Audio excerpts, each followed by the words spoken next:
CAN is the acronym for Controller Area Network. So that is basically a modern electrical system. And the way it works is rather than having wires routed throughout the vehicle to every component, you have a network. Each component can talk to each other, so you can really reduce the wiring.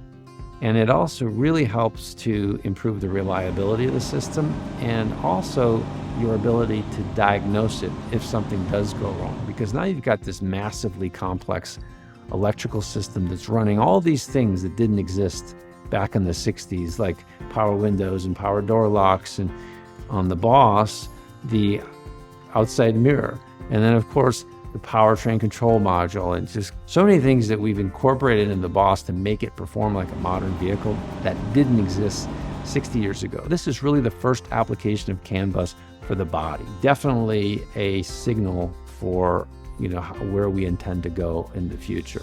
My name is Andres Tecarico. I am an electrical engineer. I design basically the whole electrical system on the Boss. Implementing the new features, the new model, we need to send too much information between us on this model. Basically, it's impossible to connect all with only one wire, two wires. We need a very big harness just only for the same functionality. Example, the mirror.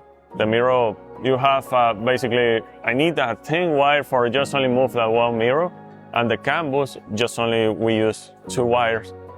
Communicate is more strong because in this network you send information, communication, settings, everything on that. Just only we use two wires for that. Andres is our electrical wizard. Doing the CAN bus for in the body module, he's actually designing modules. So it's like a really sophisticated electrical engineering capability that allowed this to happen. So yeah, he was a really big part of this program. The BCN is a body control model. Basically, that is control features, and this is a brain inside the car. The BCN is most important on the car because it sends all information on the fine controller, window. It's the master. It's used for the light, the switch, the timers, everything is in this device. It's the first BCN in the Revology car, and the first car is a Boss. So on job one, we validated the wiring harness location and how it is secured. We're going to implement that on all the builds going forwards.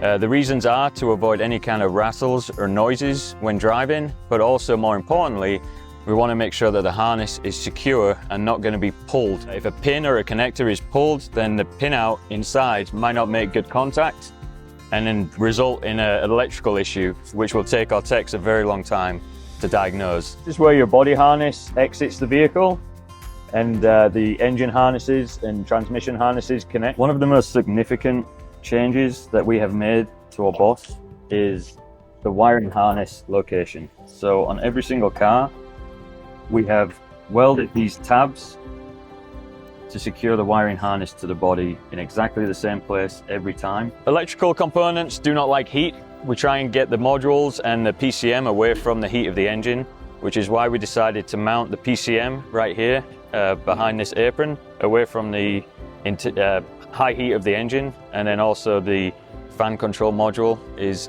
on the other side of this apron, away from the heat of the engine. The electrical system is something that people take for granted. They don't really think about it unless something goes wrong. So, and frankly, there's a lot of parts of the vehicle that we take for granted. I mean, we're pretty spoiled nowadays. I mean, the auto industry's been around for over 100 years, and cars have become pretty amazing when you consider what they're able to do reliably. It wasn't that way 60 years ago, but it is that way now, and that's the expectation. These are things that are not necessarily sexy or engaging, but they're critical.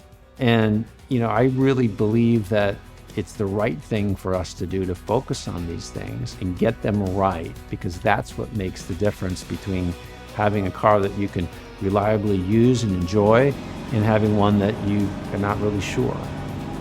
Is it going to start? Is it going to run? Is it going to get you to where you're going? You can't have any of those doubts when you set out on a trip.